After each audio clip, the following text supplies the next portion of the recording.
Chapter 37. The Catacombs of Saint Sebastian. In his whole life, perhaps, Franz had never before experienced so sudden an impression, so rapid a transition from gaiety to sadness as in this moment. It seemed as though Rome, under the magic breath of some demon of the night, had suddenly changed into a vast tomb. By a chance which added yet more to the intensity of the darkness, the moon, which was on the wane, did not rise until 11 o'clock, and the streets which the young man traversed were plunged in the deepest obscurity. The distance was short, and at the end of 10 minutes his carriage, or rather the Count's, stopped before the Hôtel de Londres. Dinner was waiting, but as Albert had told him that he should not return so soon, Franz sat down without him. Signor Pastrini, who had become accustomed to see them dine together, inquired into the cause of his absence, but Franz merely replied that Albert had received on the previous evening an invitation which he had accepted. The sudden extinction of the Moccolieti, the darkness which had replaced the light, and the silence which had succeeded the turmoil, had left in Franz's mind a certain depression which was not free from uneasiness. He therefore dined very silently, in spite of the officious attention of his host, who presented himself 2 or 3 times to inquire as if he wanted anything. Franz resolved to wait for Albert as late as possible. He ordered the carriage, therefore, for 11 o'clock, desiring Signor Pastrini to inform him the moment that Albert returned to the hostel. Franz resolved to wait for Albert as late as possible. He ordered the carriage, therefore, for 11 o'clock, desiring Signor Pastrini to inform him the moment that Albert returned to the hotel. At 11 o'clock, Albert had not come back. Franz dressed himself and went out, telling his host that he was going to pass the night at the Duke of Bracciano's.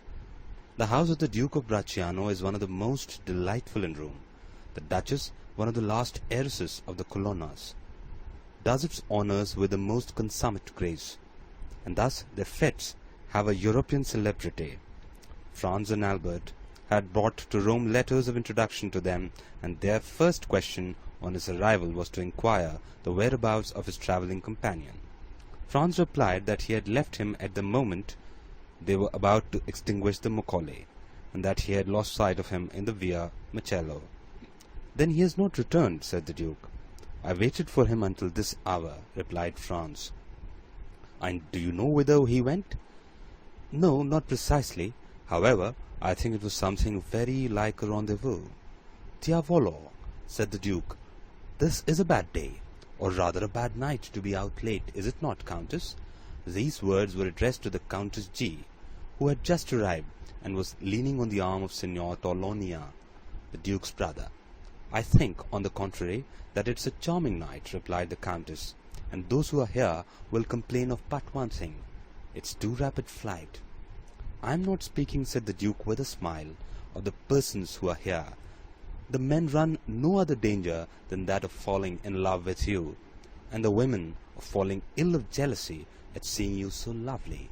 I meant persons who are out in the streets of Rome." "Ah," asked the Countess, "who is out in the streets of Rome at this hour, unless it be to go to a ball?" "Our friend Albert de Morcerf, Countess, whom I left in pursuit of his unknown about 7 o'clock this evening," said Franz, "and whom I have not seen since." "And don't you know where he is?" "Not at all." "Is he armed?" "He is in masquerade." "You should not have allowed him to go," said the Duke to Franz. "You, who know Rome better than he does." "You might as well have tried to stop number 3 of the Barbary, who gained the prize in the race today," replied Franz. "And then, moreover, what could happen to him?" "Who can tell? The night is gloomy, and the Tiber is near the Via Macello."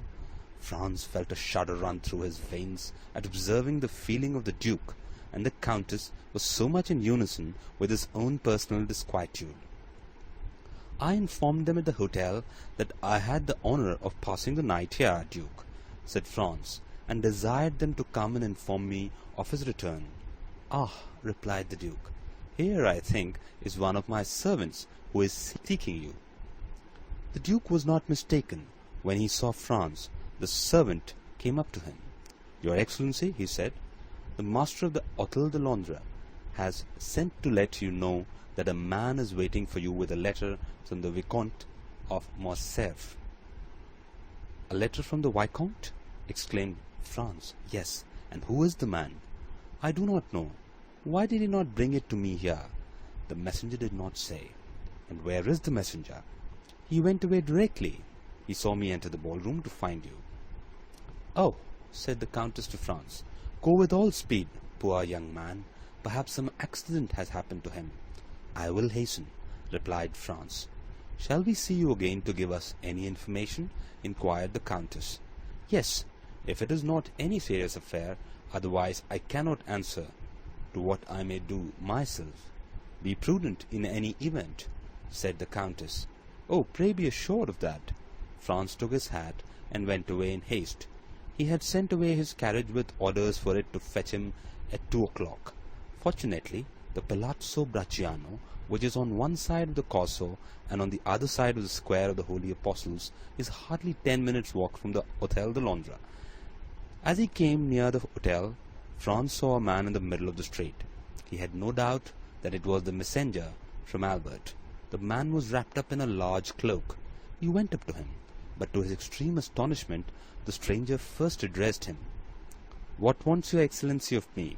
inquired the man, retreating a step or two, as if to keep on his guard. "Are not you the person who brought me a letter?" inquired Franz, "from the Viscount of Morcerf? Your Excellency lodges at Pastrini's hotel?" "I do." "Your Excellency is the travelling companion of the Viscount?" "I am." "Your Excellency's name is the Baron Franz d'Épinay." "Then it is to your Excellency that this letter is addressed." "Is there any answer?" inquired Franz, taking the letter from him.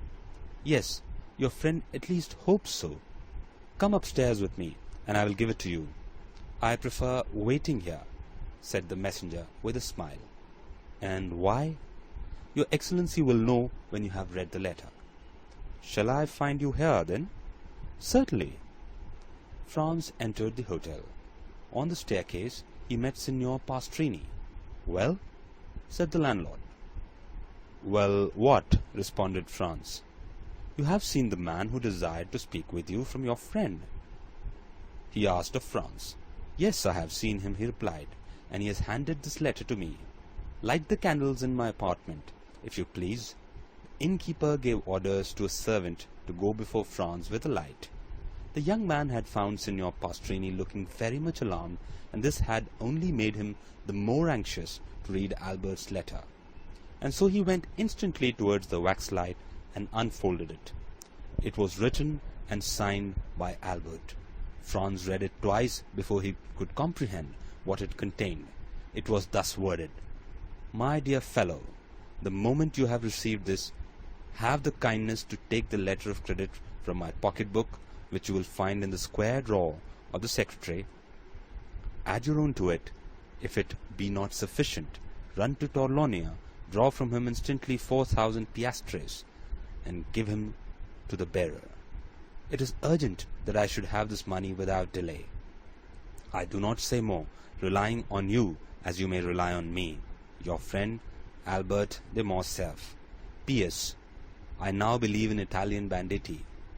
Below these lines were written in a strange hand the following in Italian: "Se al se della mattina le 4.000 piastre non sono nel mi mani, alla 7 il conte Alberto avrà accettato di vivere.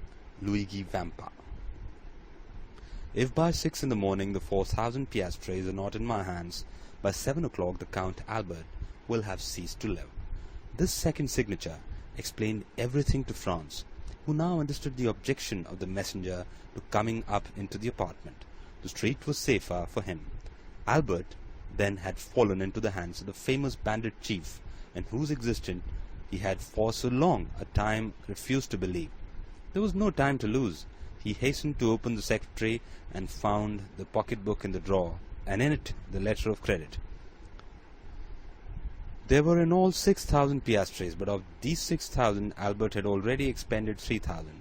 As to Franz, he had no letter of credit, as he lived at Florence and had only come to Rome to pass 7 or 8 days. He had brought but 100 louis, and of these he had not more than 50 left. The 700 or 800 piastres were wanting to them both to make up the sum that Albert required. True, he might in such a case rely on the kindness of Signor Torlonia. He was therefore about to return to the Palazzo Bracciano without loss of time, when suddenly a luminous idea crossed his mind. He remembered the Count of Monte Cristo. Franz was about to ring for Signor Pastrini when that worthy idea presented himself. "My dear sir," he said hastily, "do you know if the Count is within?" "Yes, your Excellency. He has this moment returned." "Is he in bed?" "I should say no." "Then ring at his door, if you please, and request him to be so kind as to give me an audience." Signor Pastrini did as he was desired, and returning 5 minutes after, he said, "The Count awaits your Excellency." Franz went along the corridor, and a servant introduced him to the Count. He was in a small room which Franz had not yet seen, and which was surrounded with divans. The Count came towards him. "Well, what good winds blows you hither at this hour?" said he. "Have you come to sup with me? It would be very kind of you." "No, I have come to speak to you of a very serious matter." "A serious matter," said the Count, looking at Franz with the earnestness usual to him. "And what may it be? Are we alone?" "Yes," replied the Count, going to the door and returning. Franz gave him Albert's letter. "Read that," he said. The Count read it. "Well, well," said he. "Did you see the postscript?" "I did, indeed." "Se al se della mattina le 4.000 piastre non sono nel mi mana. Alla sette il Conte Alberto avrà cessato di vivere. Luigi Vampa." "What think you of that?" inquired Franz. "Have you the money?" he demands. "Yes, all but 800 piastres." The Count went to his secretary, opened it, and pulling out a drawer filled with gold, said to Franz, "I hope you will not offend me by applying to you anyone but myself. You see, on the contrary, I come to you first and instantly, and I thank you. Have what you will." And he made a sign to Franz to take what he pleased. "Is it absolutely necessary, then, to send the money to Luigi Vampa?" asked the young man, looking fixedly in his turn at the Count. "Judge for yourselves," replied he. "The postscript is explicit." "I think that if you would take the trouble of reflecting, you could find a way of simplifying the negotiation," said Franz. "How so?" returned the Count with surprise. "If we were to go together to Luigi Vampa, I am sure he would not refuse you Albert's freedom. What influence can I possibly have over a bandit? Have you not just rendered him a service that can never be forgotten?" "What is that?" "Have you not saved Peppino's life?" "Well, well," said the Count, "who told you that?" "No matter, I know it." The Count knit his brows, and remained silent an instant. "And if I went to seek Vampa, would you accompany me, if my society would not be disagreeable?" "Be it so. It's a lovely night, and a walk without Rome will do us both good. Shall I take my arms? For what purpose? Any money? It is useless. Where is the man who brought the letter?" "In the street." "He awaits the answer?" "Yes." "I must learn where we are going. I will summon him hither." "It is useless. He would not come up. To your apartments, perhaps, but he will not make any difficulty at entering mine." The Count went to the window of the apartment that looked on the street, and whistled in a peculiar manner. The man in the mantle quitted the wall, and advanced into the middle of the street. "Salite," said the Count, in the same tone in which he would have given an order to his servant. The messenger obeyed without the least hesitation, but rather with alacrity, and mounting the steps at a bound, entered the hotel. 5 seconds afterwards he was at the door of the room. "Ah, it is you, Peppino," said the Count, but Peppino, instead of answering, threw himself on his knees, seized the Count's hand, and covered it with kisses. "Ah," said the Count, "you have then not forgotten that I saved your life." "That is strange, for it is a week ago." "No, Excellency, and never shall I forget it," returned Peppino with an accent of profound gratitude. "Never? That is a long time. But it is something that you believe so. Rise and answer." Peppino glanced anxiously at Franz. "Oh, you may speak before His Excellency," said he. "He is one of my friends." "You allow me to give you this title," continued the Count in French. "It is necessary to excite this man's confidence." "You can speak before me," said Franz. "I am a friend of the Count's." "Good," returned Peppino. I am ready to answer my questions your Excellency may address to me. How did the Viscount Albert fall into Luigi's hands? Excellency, the Frenchman's carriage passed several times, the one in which was Teresa, the chief's mistress. Yes, the Frenchman threw her a bouquet. Teresa returned it. All this with the consent of the chief, who was in the carriage. What? Was Luigi Vampa in the carriage with the Roman peasants? Cried Franz. It was he who drove, disguised as the coachman, replied Peppino. Well? Said the Count. Well, then the Frenchman took off his mask. Teresa, with the chief's consent, did the same. The Frenchman asked for a rendezvous. Teresa gave him one. Only, instead of Teresa, it was Beppo, who was on the steps of the church of San Giacomo. What? Exclaimed Franz. The peasant girl who snatched his mocoletto from him was a lad of 15, replied Peppino. But it was no disgrace to your friend to have been deceived. Beppo was taken in plenty of others. And Beppo led him outside the walls, said the Count. Exactly so. A carriage was waiting at the end of the Via Macello. Beppo got in, inviting the Frenchman to follow him, and he did not wait to be asked twice. He gallantly offered the right-hand seat to Beppo, and sat by him. Beppo told him he was going to take him to a villa a league from Rome. The Frenchman assured him he would follow him to the end of this world. The coachman went to the Via di Ripetta and the Porta San Paola, and when they were 200 yards outside, as the Frenchman became somewhat too forward, Beppo put a brace of pistols to his head. The coachman pulled up and did the same.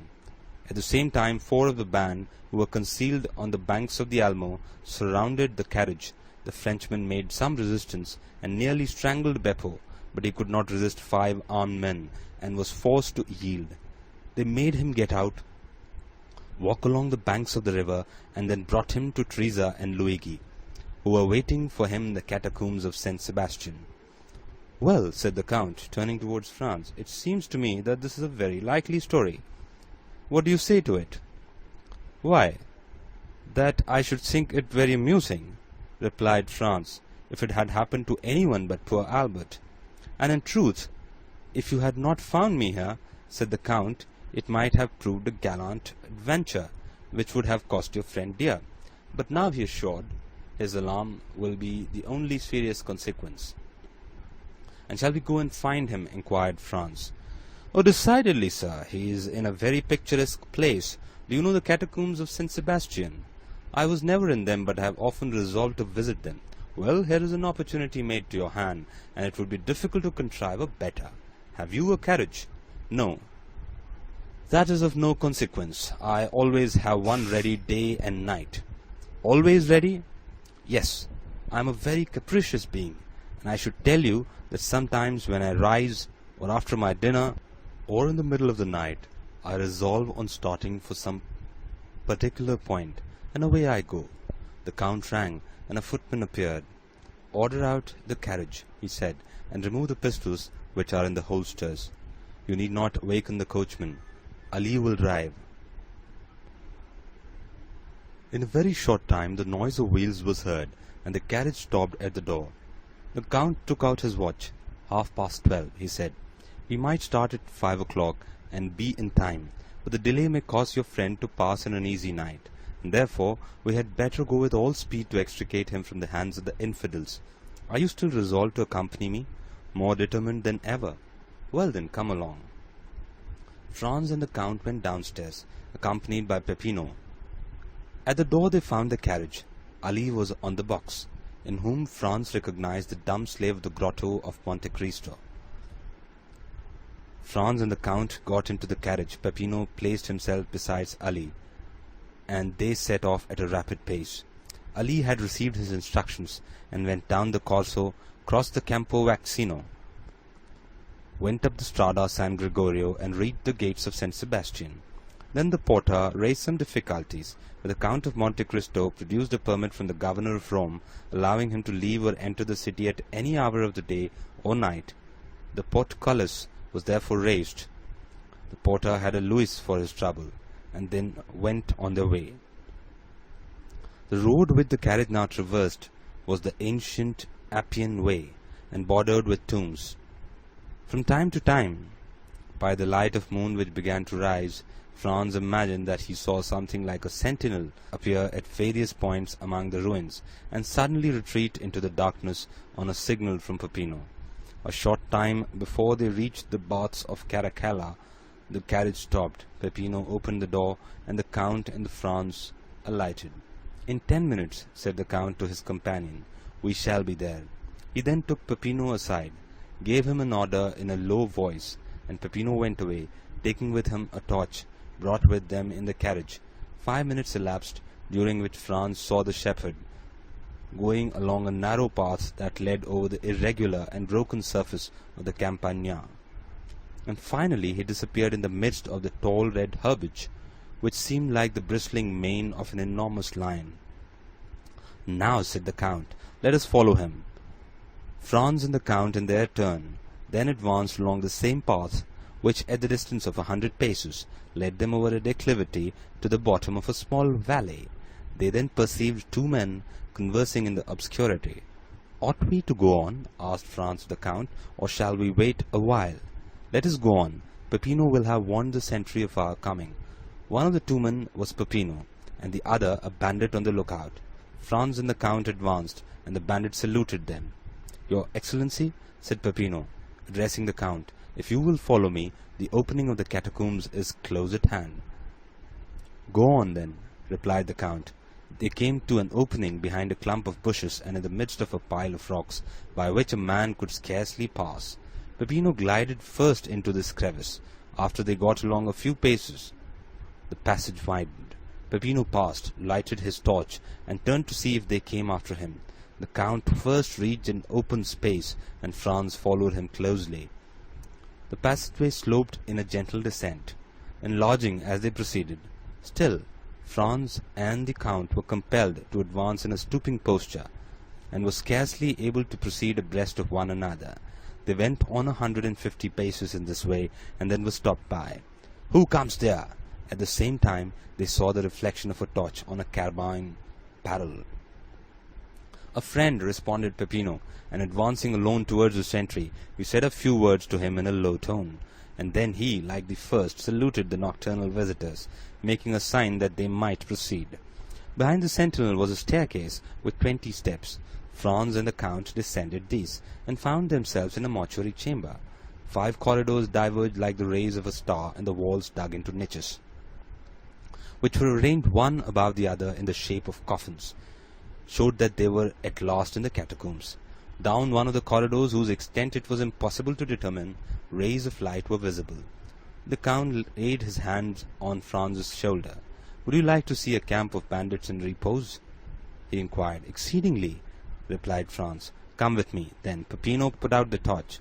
Peppino obeyed, and Franz and the Count were in utter darkness, except that 50 paces in advance of them a reddish glare, more evident since Peppino had put out his torch, was visible along the wall. They advanced silently, the Count guiding Franz, as if he had the singular faculty of seeing in the dark. Franz himself, however, saw his way more plainly in proportion as he went on towards the light, which served him in some manner as a guide. 3 arcades were before them, and the middle one was used as a door. These arcades opened on one side into the corridor where the Count and the Franz were, and on the other into a large square chamber, entirely surrounded by niches similar to those of which we have spoken. In the midst of this chamber were 4 stones, which had formerly served as an altar, as was evident from the cross which still surmounted them. A lamp placed at the base of a pillar lighted up with its pale and flickering flame the singular scene which presented itself to the eyes of the 2 visitors concealed in the shadow. A man was seated with his elbow leaning on the column, and was reading with his back turned to the arcades, through the openings of which the newcomers contemplated him. This was the chief of the band, Luigi Vampa. Around him, and in groups, according to their fancy, lying in their mantles or with their backs against a sort of stone bench which went all around the columbarium, were to be seen 20 brigands or more, each having his carbine within reach. At the other end, silent, scarcely visible, and like a shadow, was a sentinel who was walking up and down before a grotto, which was only distinguishable because in that spot the darkness seemed more dense than elsewhere. When the Count thought Franz had gazed sufficiently on this picturesque tableau, he raised his finger to his lips to warn him to be silent, and ascended the 3 steps which led to the corridor of the columbarium, entered the chamber by the middle arcade, and advanced towards Vampa, who was so intent on the book before him that he did not hear the noise of his footsteps. "Who comes there?" cried the sentinel, who was less abstracted, and who saw by the lamplight a shadow approaching his chief. At this challenge, Vampa rose quickly, drawing at the same moment a pistol from his girdle. In a moment all the bandits were on their feet, and 20 carbines were levelled at the Count. "Well," said he in a voice perfectly calm, and no muscle of his countenance disturbed. "Well, my dear Vampa, it appears to me that you receive a friend with a great deal of ceremony." "Ground arms!" exclaimed the chief, with an imperative sign of the hand, while with the other he took off his hat respectfully.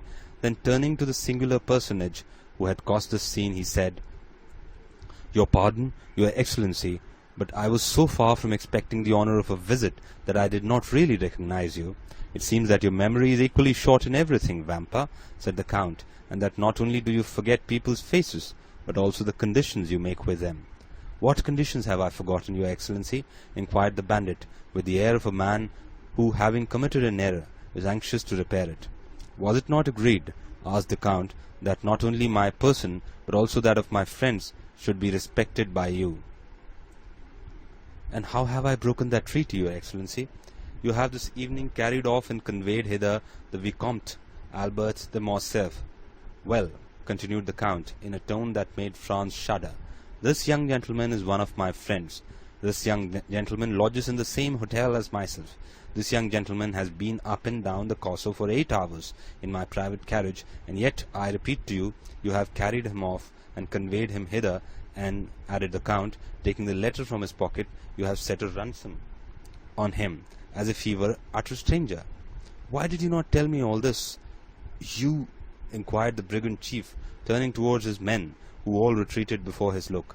"Why have you caused me thus to fail in my word towards a gentleman like the Count, who has all your lives in his hands? By heavens, if I thought one of you knew that the young gentleman was a friend of his Excellency, I would blow his brains out with my own hand." "Well," said the Count, turning towards Franz, "I told you there was some mistake in this." "Are you not alone?" asked Vampa with uneasiness. "I am with the person to whom this letter was addressed, and to whom I desired to prove that Luigi Vampa was a man of his word. Come, your Excellency," the Count added, turning to Franz, "here is Luigi Vampa, who will himself express to you his deep regret at the mistake he has committed." Franz approached, the chief advancing several steps to meet him. "Welcome among us, your Excellency," he said to him. "You heard what the Count just said, and also my reply. Let me add that I would not for the 4,000 piastres at which I had fixed your friend's ransom that this had happened." "But," said Franz, looking around him uneasily, "where is the Viscount? I do not see him." "Nothing has happened to him, I hope," said the Count frowningly. "The prisoner is there," replied Vampa, pointing to the hollow space in front of which the bandit was on guard, "and I will go myself and tell him he is free." The chief went towards the place he had pointed out as Albert's prison, and Franz and the Count followed him. "What is the prisoner doing?" inquired Vampa of the sentinel. "Ma foi, Captain," replied the sentry, "I do not know. For the last hour I have not heard him stir." "Come in, your Excellency," said Vampa. The Count and Franz ascended 7 or 8 steps after the chief, who drew back a bolt and opened a door. Then, by the gleam of a lamp, similar to that which lighted the columbarium, Albert was to be seen wrapped up in a cloak, which one of the bandits had lent him, lying in a corner in profound slumber. "Come," said the Count, smiling with his own peculiar smile. "Not so bad for a man who is to be shot at 7 o'clock tomorrow morning." Vampa looked at Albert with a kind of admiration. He was not insensible to such a proof of courage. "You are right, your Excellency," he said. "This must be one of your friends." Then going to Albert, he touched him on the shoulder, saying, "Will your Excellency please to awaken?" Albert stretched out his arms, rubbing his eyelids, and opened his eyes. "Oh," said he, "is it you, Captain? You should have allowed me to sleep. I had such a delightful dream. I was dancing to the gallop at Tolonia's with the Countess G." Then he drew his watch from his pocket, that he might see how time sped. "1:30 only," said he. "Why the devil do you rouse me at this hour?" "To tell you that you are free, your Excellency." "My dear fellow," replied Albert with perfect ease of mind, "remember for the future Napoleon's maxim, 'Never awaken me but for bad news.' If you had let me sleep on, I should have finished my gallop, and have been grateful to you all my life. So then, they have paid my ransom." "No, your Excellency." "Well, then how am I free?" "A person to whom I can refuse nothing has come to demand you." "Come hither." "Yes, hither." "Really? Then that person is a most amiable person." Albert looked around and perceived Franz. "What?" said he. "Is it you, my dear Franz, whose devotion and friendship are thus displayed?" "No, not I," replied Franz, "but our neighbor, the Count of Monte Cristo." "Oh, my dear Count," said Albert gaily, arranging his cravat and wristbands, "you are really most kind, and I hope you will consider me as under eternal obligations to you, and in the first place for the carriage, and in the next for this visit." And he put out his hand to the Count, who shuddered as he gave his own, but who nevertheless did give it. The bandit gazed on this scene with amazement. He was evidently accustomed to see his prisoners tremble before him, and yet here was one whose gay temperament was not for a moment altered. As for Franz, he was enchanted at the way in which Albert had sustained the national honor in the presence of the bandit. "My dear Albert," he said, "if you will make haste, you shall yet have time to finish the night at Torlonia's. You may conclude your interrupted gallop, so that you will owe no ill will to Signor Luigi, who has indeed throughout this whole affair acted like a gentleman." "You are decidedly right, and we may reach the Palazzo by 2 o'clock, Signor Luigi," continued Albert. "Is there any formality to fulfill before I take leave of your Excellency?" "None, sir," replied the bandit. "You are as free as air." "Well, then, a happy and merry life to you. Come, gentlemen, come." And Albert, followed by Franz and the Count, descended the staircase, crossed the square chamber, where stood all the bandits hat in hand. "Peppino," said the brigand chief, "give me the torch." "What are you going to do?" inquired the Count. "I will show you the way back myself," said the captain. "That is the least honor that I can render to your Excellency." And taking the lighted torch from the hands of the herdsman, he preceded his guests, not as a servant who performs an act of civility, but like a king who precedes ambassadors.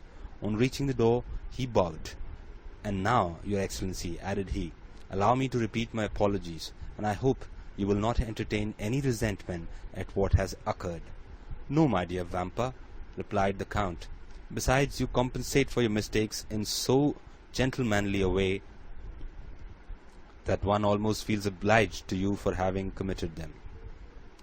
Gentlemen," added the chief, turning towards the young men, "perhaps the offer may not appear very tempting to you, but if you should ever feel inclined to pay me a second visit, wherever I may be, you shall be welcome." Franz and Albert bowed. The Count went out first, then Albert. Franz paused for a moment. "Has your Excellency anything to ask me?" said Vampa with a smile. "Yes, I have," replied Franz. "I am curious to know what work you were perusing with so much attention as we entered." "Caesar's Commentaries," said the bandit. "It's my favorite work." "Well, are you coming?" asked Albert. "Yes," replied Franz. "Here I am," and he, in his turn, left the caves. They advanced to the plain. "Ah, your pardon," said Albert, turning around. "Will you allow me, Captain?" And he lighted his cigar at Vampa's torch. "Now, my dear Count," he said, "let us on with all the speed we may. I am enormously anxious to finish my night at the Duke of Bracciano's." They found the carriage where they had left it. The Count said a word in Arabic to Ali, and horses went on at great speed. It was just 2 o'clock by Albert's watch when the two friends entered the dancing-room. Their return was quite an event, but as they entered together, all uneasiness on Albert's account ceased instantly. "Madame," said the Viscount of Morcerf, advancing towards the Countess, "yesterday you were so condescending as to promise me a gallop. I am rather late in claiming this gracious promise, but here is my friend, whose character for veracity you well know, and he will assure you the delay arose from no fault of mine." And at this moment the orchestra gave the signal for the last waltz. Albert put his arm around the waist of the Countess, and disappeared with her in the whirl of dancers.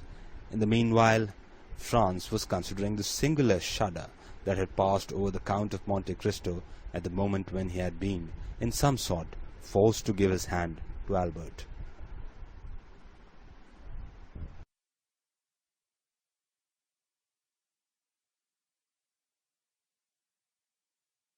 Chapter 38. The Compact.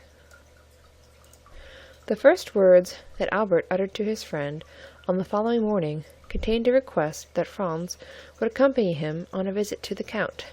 True, the young man had warmly and energetically thanked the Count on the previous evening, but services such as he had rendered could never be too often acknowledged. Franz, who seemed attracted by some invisible influence towards the Count, in which terror was strangely mingled, felt an extreme reluctance to permit his friend to be exposed alone to the singular fascination that this mysterious personage seemed to exercise over him, and therefore made no objection to Albert's request, but at once accompanied him to the desired spot, and after a short delay the Count joined them in the salon. "My dear Count," said Albert, advancing to meet him, "permit me to repeat the poor thanks I offered last night, and to assure you that the remembrance of all I owe to you will never be effaced from my memory. Believe me, as long as I live, I shall never cease to dwell with grateful recollection on the prompt and important service you rendered me, and also to remember that to you I am indebted even for my life." "My very good friend and excellent neighbor," replied the Count with a smile, "you really exaggerate my trifling exertions. You owe me nothing but some trifle of 20,000 francs, which you have been saved out of your travelling expenses, so that there is not much of a score between us. But you must really permit me to congratulate you on the ease and unconcern with which you resigned yourself to your fate, and the perfect indifference you manifested as to the turn events might take." "Upon my word," said Albert, "I deserve no credit for what I could not help, namely, a determination to take everything as I found it, and to let those bandits see that although men get into troublesome scrapes all over the world, there is no nation but the French that can smile even in the face of grim death himself. All that, however, has nothing to do with my obligations to you, and I now come to ask you whether, in my own person, my family, or connections, I can in any way serve you. My father, the Comte de Morcerf, although of Spanish origin, possesses considerable influence both at the court of France and Madrid, and I unhesitatingly place the best services of myself and all to whom my life is dear at your disposal." "Monsieur de Morcerf," replied the Count, "your offer, far from surprising me, is precisely what I expected from you, and I accept it in the same spirit of hearty sincerity with which it is made. Nay, I will go still further, and say that I had previously made up my mind to ask a great favor at your hands." "Oh, pray name it." "I am wholly a stranger to Paris. It is a city I have never yet seen." "Is it possible," exclaimed Albert, "that you have reached your present age without visiting the finest capital in the world? I can scarcely credit it." "Nevertheless, it is quite true. Still, I agree with you in thinking that my present ignorance of the first city in Europe is a reproach to me in every way, and calls for immediate correction. But, in all probability, I should have performed so important, so necessary a duty as that of making myself acquainted with the wonders and beauties of your justly celebrated capital, had I known any person who would have introduced me into the fashionable world, but unfortunately I possessed no acquaintance there, and of necessity was compelled to abandon the idea." "So distinguished an individual as yourself," cried Albert, "could scarcely have required an introduction." "You are most kind. But as regards myself, I can find no merit I possess, save that, as a millionaire, I might have become a partner in the speculations of Monsieur Aguado and Monsieur Rothschild. But as my motive in travelling to your capital would not have been for the pleasure of dabbling in stocks, I stayed away till some favorable chance could present itself of carrying my wish into execution. Your offer, however, smooths all difficulties, and I have only to ask you, my dear Monsieur de Morcerf," these words were accompanied by a most peculiar smile, "whether you undertake, upon my arrival in France, to open to me the doors of that fashionable world of which I know no more than a Huron or a native of Cochin China." "Oh, that I do, and with infinite pleasure," answered Albert, "and so much the more readily as a letter received this morning from my father summons me to Paris. in consequence of a treaty of marriage. My dear Franz, do not smile, I beg of you. With a family of high standing, and connected with the very cream of Parisian society." "Connected by marriage, you mean?" said Franz laughingly. "Well, never mind how it is," answered Albert. "It comes to the same thing in the end. Perhaps by the time you return to Paris, I shall be quite a sober, staid father of a family. A most edifying representative I shall make of all the domestic virtues. Don't you think so? But as regards your wish to visit our fine city, my dear Count, I can only say that you may command me and mine to any extent you please." "Then it is settled," said the Count, "and I give you my solemn assurance that I only waited an opportunity like the present to realize plans that I have long meditated." Franz did not doubt that these plans were the same concerning which the Count had dropped a few words in the grotto of Monte Cristo, and while the Count was speaking, the young man watched him closely, hoping to read something of his purpose in his face. But his countenance was inscrutable, especially when, as in the present case, it is veiled in a sphinx-like smile. "But tell me now, Count," exclaimed Albert, delighted at the idea of having to chaperone so distinguished a person as Monte Cristo, "tell me truly whether you are in earnest, or if this project of visiting Paris is merely one of the chimerical and uncertain air-castles of which we make so many in the course of our lives, but which, like a house built on the sand, is liable to be blown over by the first puff of wind." "I pledge you my honor," returned the Count, "that I mean to do as I have said. Both inclination and positive necessity compel me to visit Paris." "When do you propose going thither?" "Have you made up your mind when you shall be there yourself?" "Certainly I have. In a fortnight or 3 weeks' time, that is to say, as fast as I can get there." "Nay," said the Count, "I will give you 3 months ere I join you. You see, I make an ample allowance for all delays and difficulties." "And in 3 months' time," said Albert, "you will be at my house?" "Shall we make a positive appointment for a particular day and hour?" inquired the Count. "Only let me warn you that I am proverbial for my punctilious exactitude in keeping my engagements." "Day for day, hour for hour," said Albert. "That will suit me to a dot." "So be it, then," replied the Count, and extending his hand toward a calendar, suspended near the chimney-piece, he said, "Today is the 21st of February," and drawing out his watch added, "It is exactly 10:30 o'clock. Now promise me to remember this, and expect me the 21st of May, at the same hour in the forenoon." "Capital!" exclaimed Albert. "Your breakfast shall be waiting." "Where do you live?" "Number 27, Rue du Helder." "Have you bachelor's apartments there? I hope my coming will not put you to any inconvenience." "I reside in my father's house, but occupy a pavilion at the farther side of the courtyard, entirely separated from the main building." "Quite sufficient," replied the Count, as, taking out his tablets, he wrote down Number 27, Rue du Helder, 21st May, 10:30 in the morning. "Now then," said the Count, returning his tablets to his pocket, "make yourself perfectly easy. The hand of your timepiece will not be more accurate in marking the time than myself." "Shall I see you again ere my departure?" asked Albert. "That depends. When do you leave?" "Tomorrow evening, at 5 o'clock." "In that case I must say adieu to you, as I am compelled to go to Naples, and shall not return thither before Saturday evening or Sunday morning. And you, Baron," pursued the Count, addressing Franz, "do you also depart tomorrow?" "Yes." "For France?" "No, for Venice. I shall remain in Italy for another year or 2. "Then we shall not meet in Paris?" "I fear I shall not have that honor."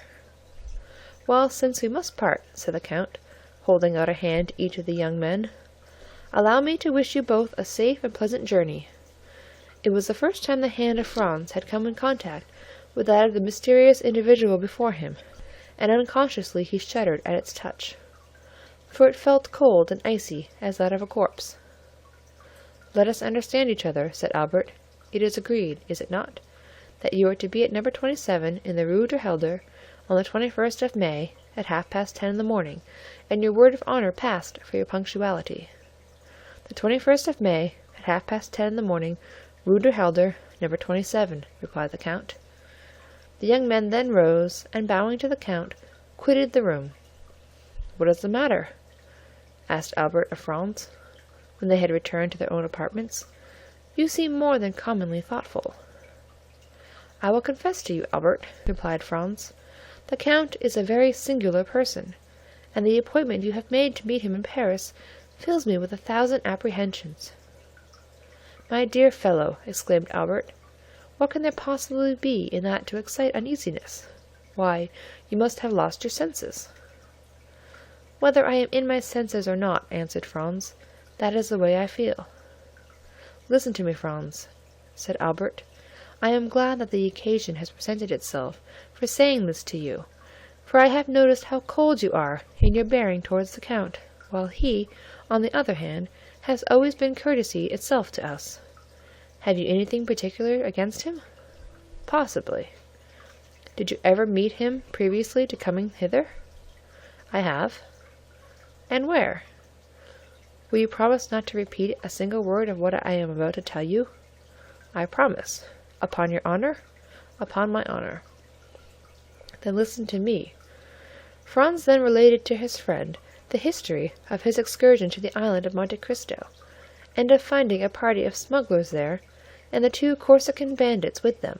He dwelt with considerable force and energy on the almost magical hospitality he had received from the Count, and the magnificence of his entertainment in the grotto of the 1,001 Nights. He recounted with circumstantial exactitude all the particulars of the supper, the hashish, the statues, the dream, and how, at his awakening, there remained no proof or trace of all these events, save the small yacht, seen in the distant horizon, driving under full sail toward Porto Vecchio. Then he detailed the conversation overheard by him at the Colosseum, between the Count and Vampa, in which the Count had promised to obtain the release of the bandit Peppino, an engagement which, as our readers are aware, he most faithfully fulfilled. At last he arrived at the adventure of the preceding night, and the embarrassment in which he found himself placed by not having sufficient cash by 600 or 700 piastres to make up the sum required, and finally of his application to the Count, and the picturesque and satisfactory result that followed. Albert listened with the most profound attention. "Well," said he, when Franz had concluded, "what do you find to object to in all you have related? The Count is fond of travelling, and being rich, possesses a vessel of his own. Go but to Portsmouth or Southampton, and you will find the harbors crowded with the yachts belonging to such of the English as can afford the expense, and have the same liking for this amusement. Now, by way of having a resting place during his excursions, avoiding the wretched cookery, which has been trying its best to poison me during the last 4 months, while you have manfully resisted its effects for many years, and obtaining a bed on which it is possible to slumber, Monte Cristo has furnished for himself a temporary abode where you first found him. But to prevent the possibility of the Tuscan government taking a fancy to his enchanted palace, and thereby depriving him of the advantages naturally expected from so large an outlay of capital, he has wisely enough purchased the island, taking its name. Just ask yourself, my good fellow, whether there are not many persons of our acquaintance who assume the names of lands and properties they never in their lives are masters of." "But," said Franz, "the Corsican bandits that were among the crew of his vessel?" "Why, really the thing seems to me simple enough. Nobody knows better than yourself that the bandits of Corsica are not rogues or thieves, but purely and simply fugitives, driven by some sinister motive from their native town or village, and that their fellowship involves no disgrace or stigma. For my own part, I protest that, should I ever go to Corsica, my first visit, ere even I presented myself to the mayor or prefect, should be to the bandits of Colomba, if I could only manage to find them, for, on my conscience, they are a race of men I admire greatly." "Still," persisted Franz, "I suppose you will allow that such men as Vampa and his band are regular villains, who have no other motive than plunder when they seize your person. How do you explain the influence the Count evidently possessed over these ruffians?" "My good friend, as in all probability I owe my present safety to that influence, it would ill become me to search too closely into its source. Therefore, instead of condemning him for his intimacy with outlaws, you must give me leave to excuse any little irregularity there may be in such a connection, not altogether for preserving my life, for my own idea was that it never was in much danger, but certainly for saving me 4,000 piastres, which, being translated, means neither more nor less than 24,000 livres of our money, a sum at which, most assuredly, I should never have been estimated in France, proving most indisputably, added Albert with a laugh, that no prophet is honored in his own country. Talking of countries, replied Franz, of what country is the Count? What is his native tongue? Whence does he derive his immense fortune? And what were those events of his early life, a life as marvellous as unknown, that have tinctured his succeeding years with so dark and gloomy a misanthropy? Certainly, these are questions that, in your place, I should like to have answered. My dear Franz, replied Albert, when upon receipt of my letter you found the necessity of asking the Count's assistance, you promptly went to him, saying, "My friend Albert de Morcerf is in danger. Help me to deliver him." Was not that nearly what you said? It was. Well, then, did he ask you, who was Monsieur Albert de Morcerf? How does he come by his name, his fortune? What are his means of existence? What is his birthplace? Of what country is he a native? Tell me, did he put all these questions to you? I confess he asked me none. No, he merely came and freed me from the hands of Signor Vampa, where, I can assure you, in spite of all my outward appearance of ease and unconcern, I did not very particularly care to remain. Now then, Franz, when, for services so promptly and unhesitatingly rendered, he would ask me in return to do for him what is done daily for any Russian prince or Italian nobleman who may pass through Paris, merely to introduce him into society, would you have me refuse? My good fellow, you must have lost your senses to think it possible I could act with such cold-blooded policy. And this time it must be confessed that, contrary to the usual state of affairs in discussions between the young men, the effective arguments were all on Albert's side. Well, said Franz with a sigh, do as you please, my dear Viscount, for your arguments are beyond my powers of refutation. Still, in spite of all, you must admit that this Count of Monte Cristo is a most singular personage. He is a philanthropist, answered the other, and no doubt his motive in visiting Paris is to compete for the Monthyon prize, given, as you are aware, to whoever shall be proved to have most materially advanced the interests of virtue and humanity. If my vote and interest can obtain it for him, I will readily give him the one and promise the other. And now, my dear Franz, let us talk of something else. Come, shall we take our luncheon, and then pay a last visit to St. Peter's? Franz silently assented, and the following afternoon, at 5:30, the young men parted. Albert de Morcerf returned to Paris, and Franz d'Épinay to pass a fortnight at Venice.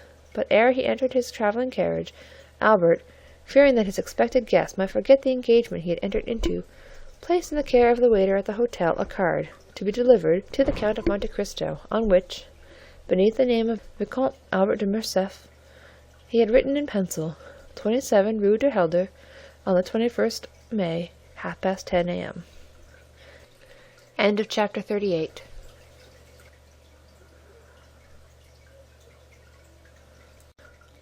Chapter 39. The Guests. In the house in the Rue du Helder, where Albert had invited the Count of Monte Cristo, everything was being prepared on the morning of the 21st of May to do honor to the occasion. Albert de Morcerf inhabited a pavilion situated at the corner of a large court, and directly opposite another building in which were the servants' apartments. 2 windows only of the pavilion faced the street. 3 other windows looked into the court, and 2 at the back into the garden. Between the court and the garden, built in the heavy style of the imperial architecture, was a large and fashionable dwelling of the Count and Countess de Morcerf. A high wall surrounded the whole of the hotel, surmounted at intervals by vases filled with flowers, and broken in the center by a large gate of gilded iron, which served as the carriage entrance. A small door, close to the lodge of the concierge, gave ingress and egress to the servants and masters when they were on foot. It was easy to discover that the delicate care of a mother, unwilling to part from her son, and yet aware that a young man of the Viscount's age required the full exercise of his liberty, had chosen this habitation for Albert. There were not lacking, however, evidences of what we may call the intelligent egoism of a youth who is charmed with the indolent, careless life of an only son, and who lives, as it were, in a gilded cage. By means of the two windows looking into the street, Albert could see all that passed. The sight of what is going on is necessary to young men, who always want to see the world traverse the horizon, even if that horizon is only a public thoroughfare. Then, should anything appear to merit a more minute examination, Albert de Morcerf could follow up his researches by means of a small gate, similar to that close to the concierge's door, and which merits a particular description. It was a little entrance that seemed never to have been opened since the house was built, so entirely was it covered with dust and dirt, but the well-oiled hinges and locks told quite another story. The door was a mockery to the concierge, from whose vigilance and jurisdiction it was free, and like that famous portal in the Arabian Nights, opening at the sesame of Ali Baba, it was wont to swing backward at a cabalistic word, or a concerted tap from without, from the sweetest voices or whitest fingers in the world. At the end of a long corridor, with which the door communicated, and which formed the antechamber, was on the right Albert's breakfast room, looking into the court, and on the left the salon, looking into the garden. Shrubs and creeping plants covered the windows, and hid from the garden and court these two apartments, the only rooms into which, as they were on the ground floor, the prying eyes of the curious could penetrate. On the floor above were similar rooms, with the addition of a third, formed out of the antechamber. These three rooms were a salon, a boudoir, and a bedroom. The salon downstairs was only an Algerian divan, for the use of smokers. The boudoir upstairs communicated with the bedchamber by an invisible door on the staircase. It was evident that every precaution had been taken. Above this floor was a large atelier, which had been increased in size by pulling down the partitions, a pandemonium, in which the artist and the dandy strove for preeminence.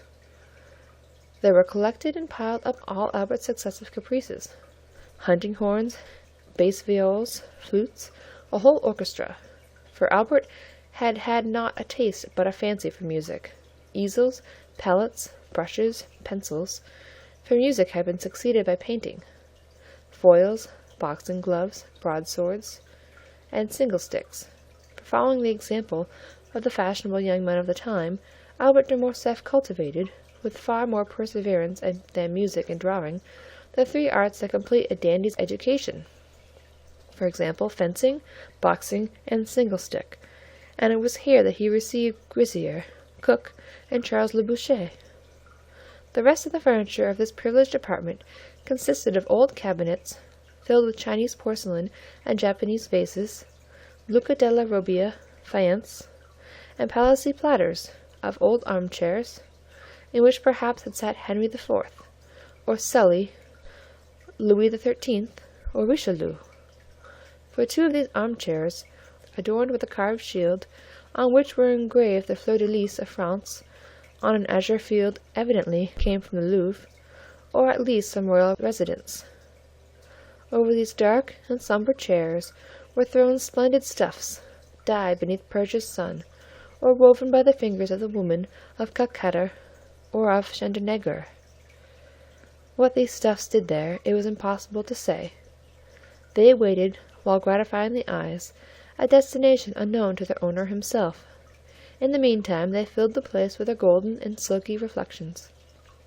In the center of the room was a roller and Blanchette baby grand piano in rosewood, but holding the potentialities of an orchestra in its narrow and sonorous cavity, and groaning beneath the weight of a chefs d'oeuvre of Beethoven, Weber, Mozart, Haydn, Grétry, and Porpora.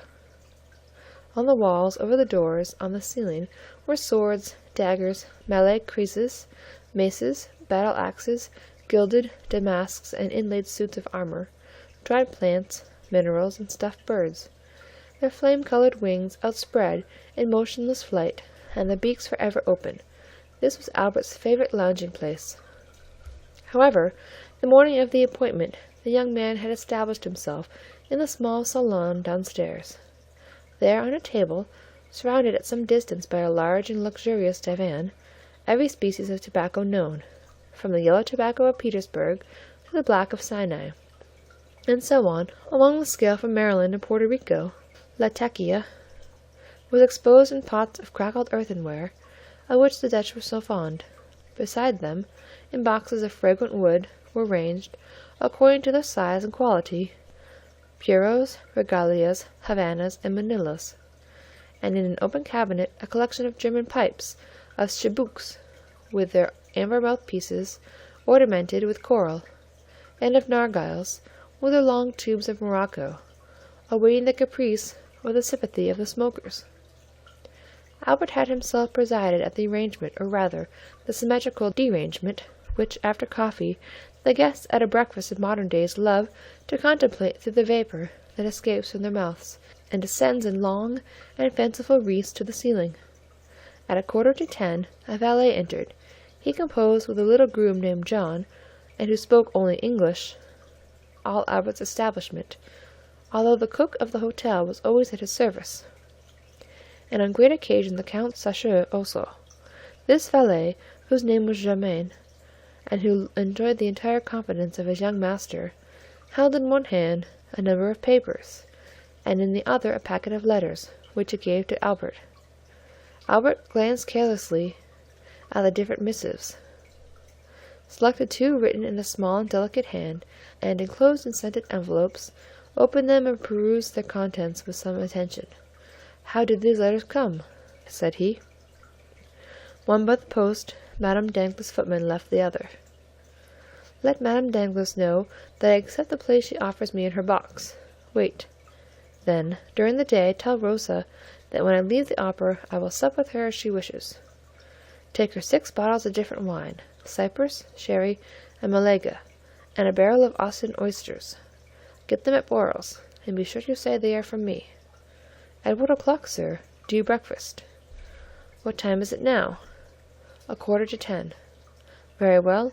At 10:30, Debray will, perhaps, be obliged to go to the minister, and besides," Albert looked at his tablets, "it is the hour I told the Count, 21st May, at 10:30, and though I do not much rely on his promise, I wish to be punctual.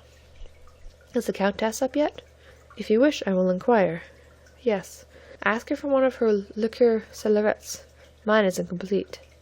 And tell her I shall have the honour of seeing her about 3 o'clock, and that I request permission to introduce someone to her." The valet left the room. Albert threw himself on the divan, tore off the cover of 2 or 3 of the papers, looked at the theatre announcements, made a face saying they gave an opera and not a ballet, hunted vainly amongst the advertisements for a new tooth-powder of which he had heard, and threw down, one after the other, the 3 leading papers of Paris, muttering, "These papers become more and more stupid every day." A moment after, a carriage stopped before the door, and the servant announced Monsieur Lucien Debray, a tall young man with light hair, clear grey eyes, and thin and compressed lips, dressed in a blue coat with beautifully carved gold buttons, a white neckcloth, and tortoise-shell eyeglass suspended by a silken thread, and which, by an effort of the superciliary and zygomatic muscles, he fixed in his eye, entered, with a half-official air, without smiling or speaking. "Good morning, Lucien. Good morning," said Albert. "Your punctuality really alarms me."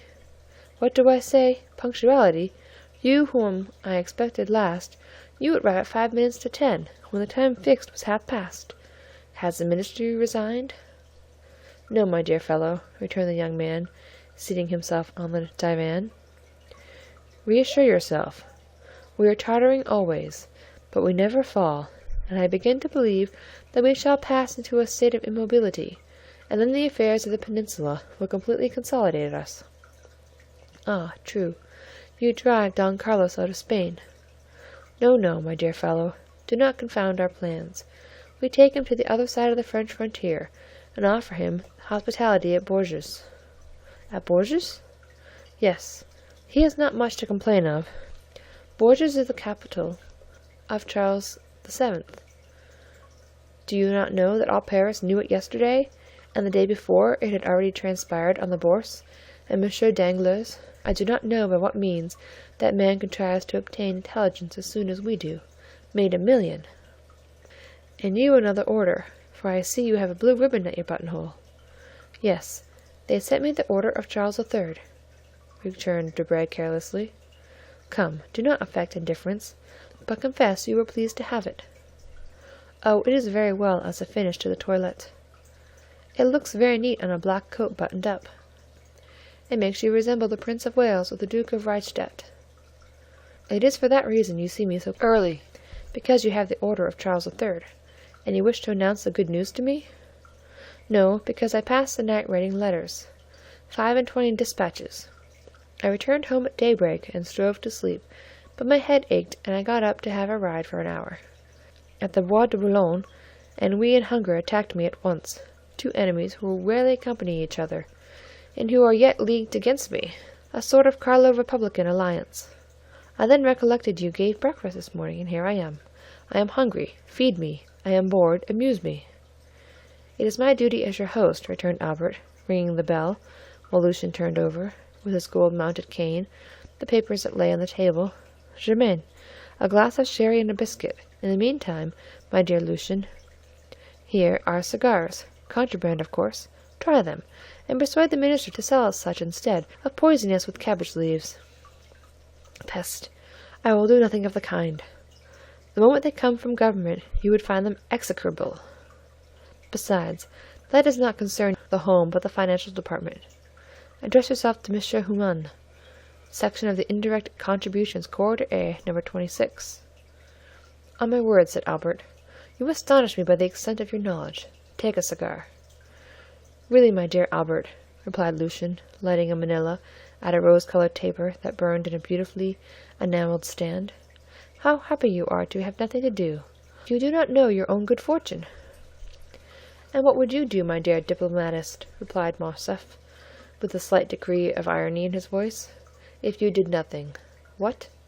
Private secretary to a minister, plunged at once into European cabals and Parisian intrigues, having kings, and better still, queens, to protect, parties to unite, elections to direct, making more use of your cabinet with your pen and your telegraph than Napoleon did of his battlefields with his sword and his victories, possessing 25,000 francs a year, besides your place, a horse, for which Chateau Renaud offered you 400 louis, and which you could not part with, a tailor who never disappoints you, with the opera, the jockey club, and other diversions. Can you not amuse yourself? Well, I will amuse you. How? By introducing to you a new acquaintance. A man or a woman? A man. I know so many men already. But you do not know this man. Where does he come from? The end of the world? Farther still, perhaps. The deuce! I hope he does not bring our breakfast with him. Oh, no. Our breakfast comes from my father's kitchen. Are you hungry? Humiliating as such a confession is, I am. But I dined at Monsieur de Villefort's, and lawyers always give you very bad dinners. You would think they felt some remorse. Did you ever remark that? Ah, depreciate other persons' dinners. You ministers give such splendid ones. Yes, but we do not invite people of fashion. If we were not forced to entertain a parcel of country boobies because they think and vote with us, we should never dream of dining at home, I assure you. Well, take another glass of sherry and another biscuit. Willingly. Your Spanish wine is excellent. You see, we were quite right to pacify that country. Yes, but Don Carlos? Well, Don Carlos will drink Bordeaux, and in 10 years we will marry his son to the little queen. You will then obtain the golden fleece, if you are still in the ministry. I think, Albert, you have adopted the system of feeding me on smoke this morning. Well, you must allow it is the best thing for the stomach, but I hear Beauchamp in the next room.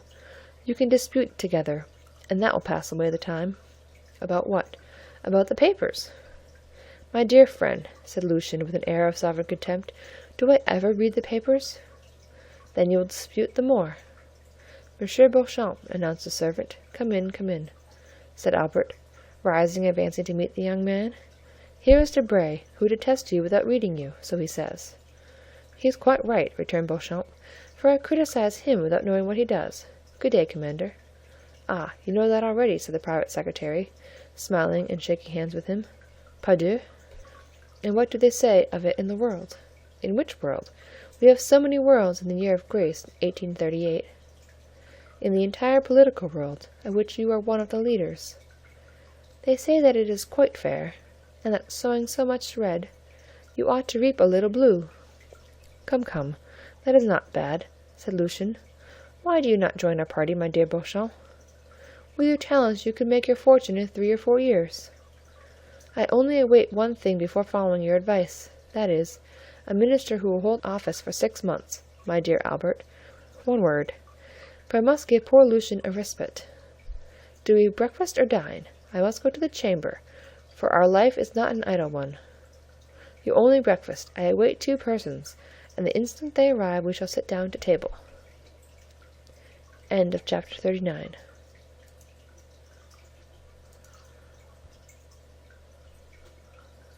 Chapter 40. The Breakfast. "What sort of a person do you expect to breakfast?" said Beauchamp. "A gentleman and a diplomatist. And we shall have to wait 2 hours for the gentleman and 3 for the diplomatist. I shall come back to dessert. Keep me some strawberries, coffee, and cigars. I'll take a cutlet on my way to the chamber." "Do not do anything of the sort, for with the gentleman a Montmorency and the diplomatist a Metternich, we will breakfast at 11. In the meantime, follow Debray's example and take a glass of sherry and a biscuit." "Be it so, I'll stay. I must do something to distract my thoughts. You are like Debray, yet it seems to me that when the minister is out of spirits, the opposition ought to be joyous. Ah, you do not know with what I'm threatened.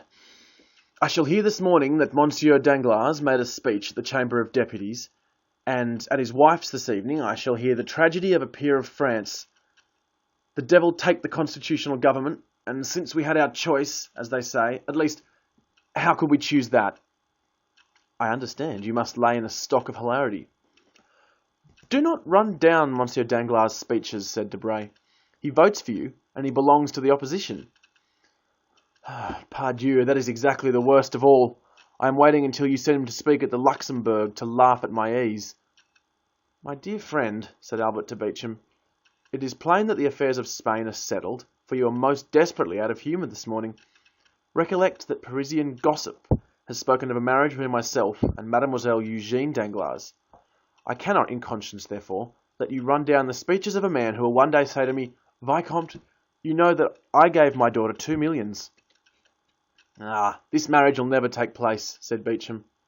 "The king has made him a baron, and can make him a peer, but he cannot make him a gentleman, and the Count of Morcerf is too aristocratic to consent, for the paltry sum of 2,000,000 francs, to a mésalliance. The Viscount of Morcerf can only wed a marchioness." "But 2,000,000 francs make a nice little sum," replied Morcerf. "It's the social capital of a theatre on a boulevard, or a railroad to the Jardin des Plantes in l'Europe." "Never mind what he says, Morcerf," said Debray. "Do you marry her?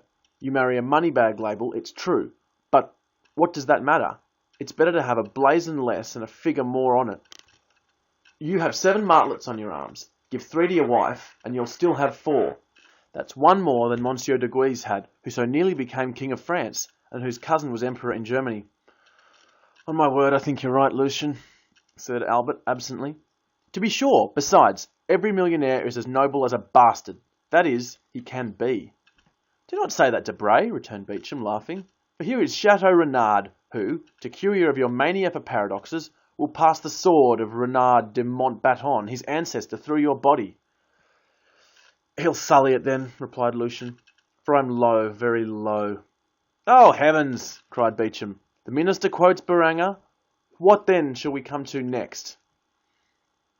"Monsieur de Chateau Renard, Monsieur Maximilien Morel," said the servant, announcing 2 fresh guests. "Now then, to breakfast," said Beauchamp.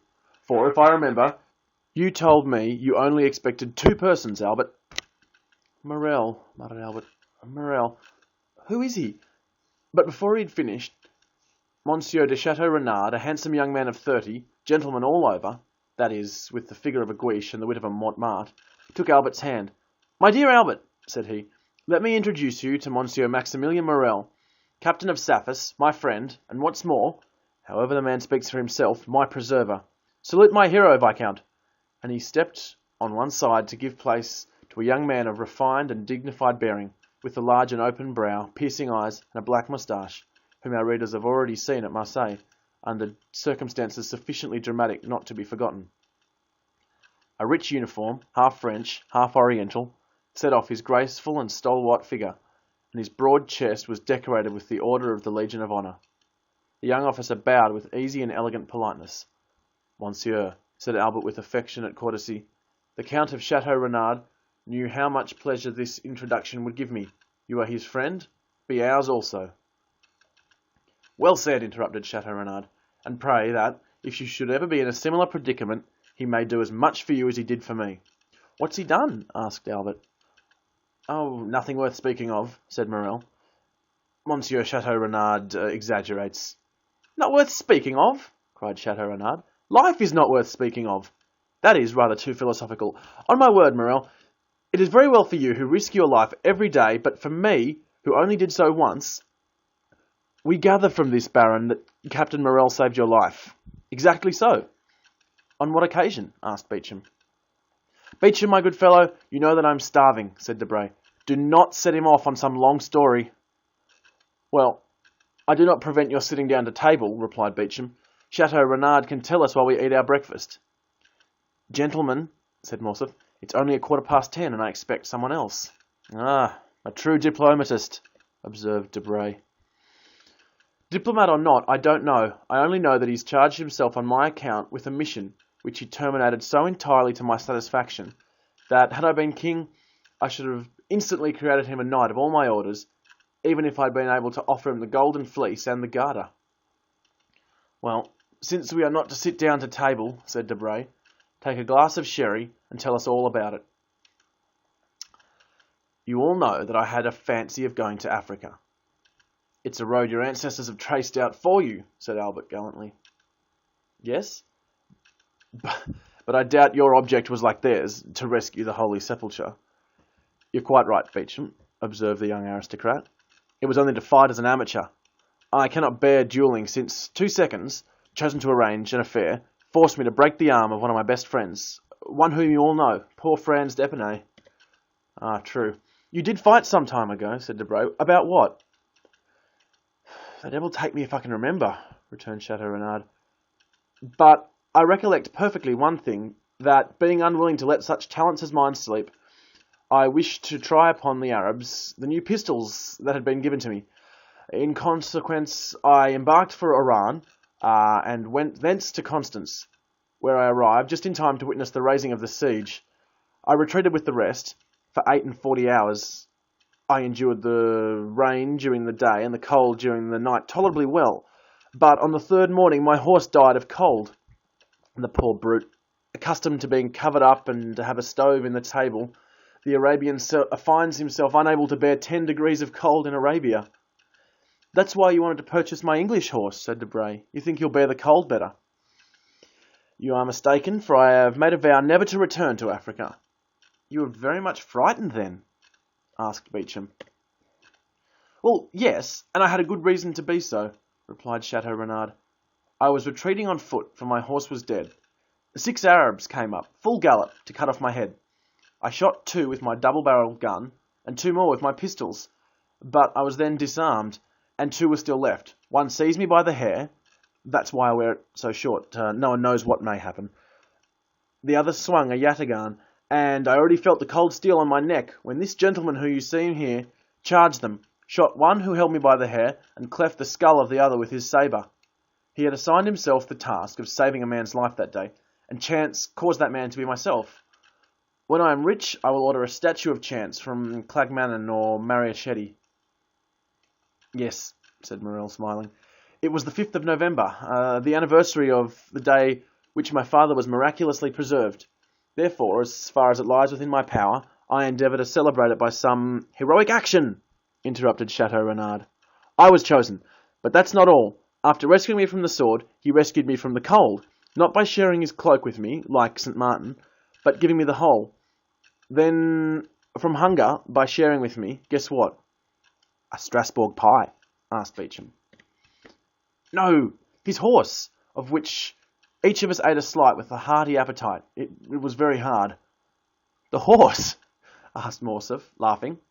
No, the sacrifice, returned Chateau Renard. Ask Debray if he would sacrifice his English steed for a stranger. Not for a stranger, said Debray, but for a friend I might, perhaps. I divined that you would become mine, Count, replied Morel. Besides, as I had the honour to tell you, heroism is not, sacrifice or not, the day I owed an offering to bad fortune in recompense for favours good fortune had on other days granted us. The history to which Monsieur Morel alludes, continued Chateau Renard, is an admirable one, for which he will tell you some day when you are better acquainted with him. Today, let us fill our stomachs and nut our memories. What time do you breakfast, Albert? At 10:30. Precisely? Asked Debray, taking out his watch. Oh, you'll give me 5 minutes' grace, replied Morcerf, for I also expect a preserver. Of whom? Of myself, cried Morcerf. Parbleu, do you think that I cannot be saved as well as anyone else, and that there are only Arabs who cut off heads? Our breakfast is a philanthropic one, and we shall have at table, at least I hope so, 2 benefactors of humanity. What shall we do? Said Debray. We only have 1 Monthian prize. Well, it will be given to someone who has done nothing to deserve it, said Beauchamp. That's the way the Academy mostly escapes from the dilemma. And where does he come from? Asked Debray. You have already answered the question once, but so vaguely that I venture to put it a second time. Really, said Albert, I do not know. When I invited him 3 months ago, he was then at Rome. But since that time, who knows where he may have gone? And you think him capable of being exact? Demanded Debray. I think him capable of everything.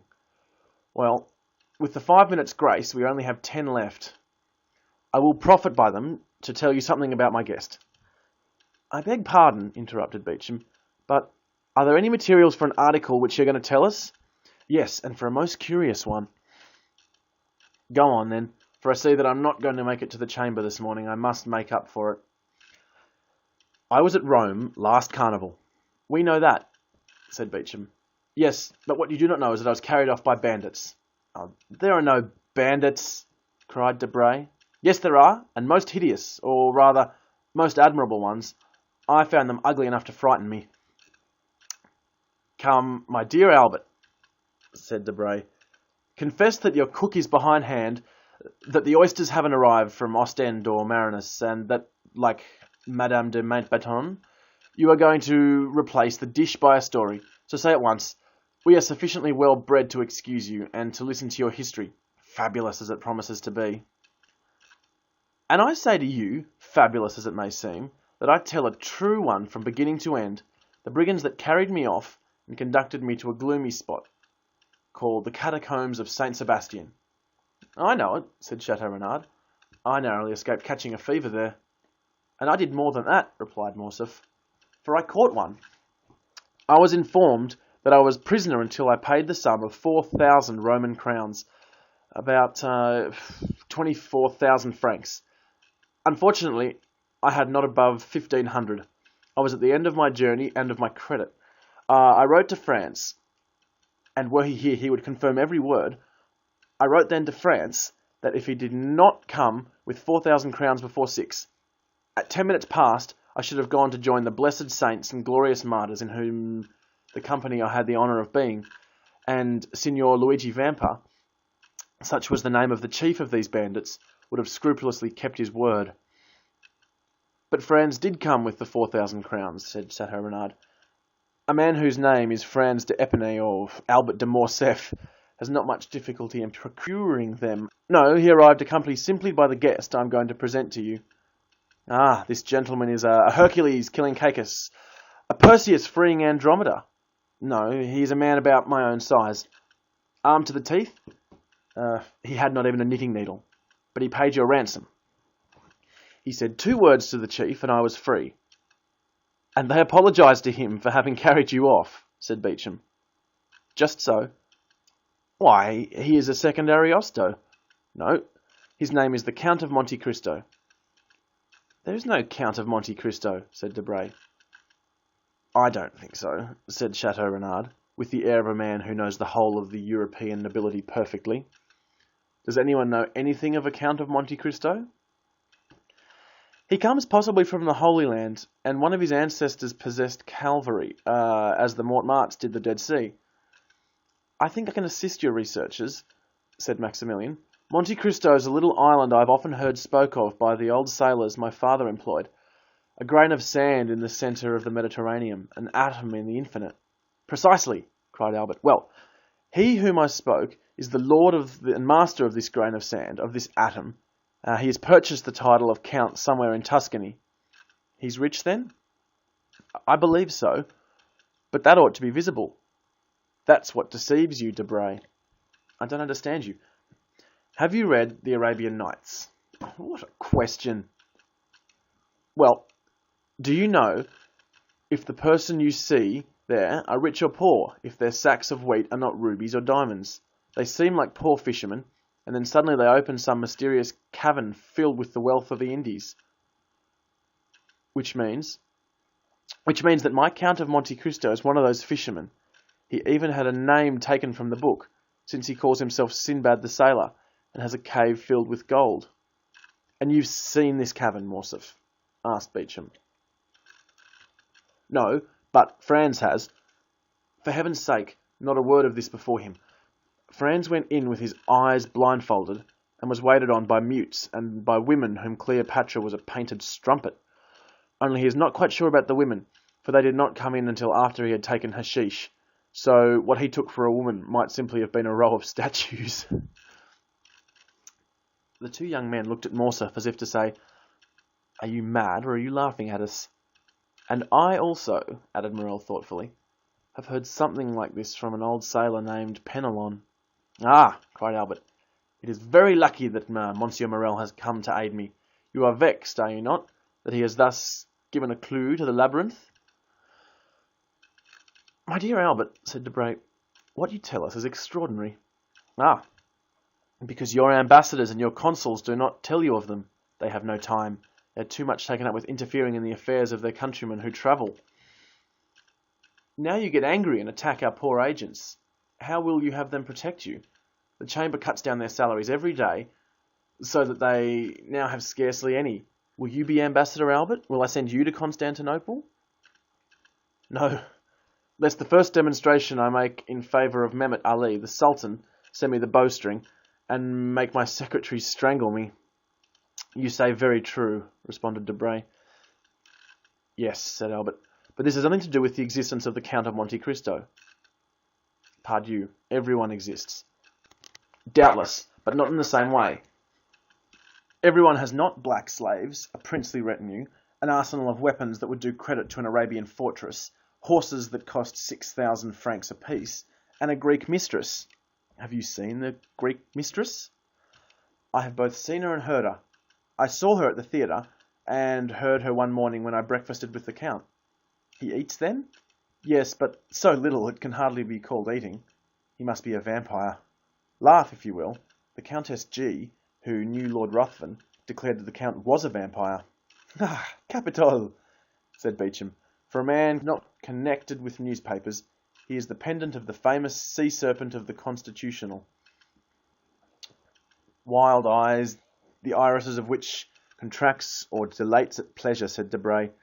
Facial angles strongly developed, magnificent forehead, livid complexion, black beard, sharp and white teeth, politeness unexceptionable. Just so, Lucian, returned Morcerf. You have described him feature for feature. Yes, keen and cutting politeness.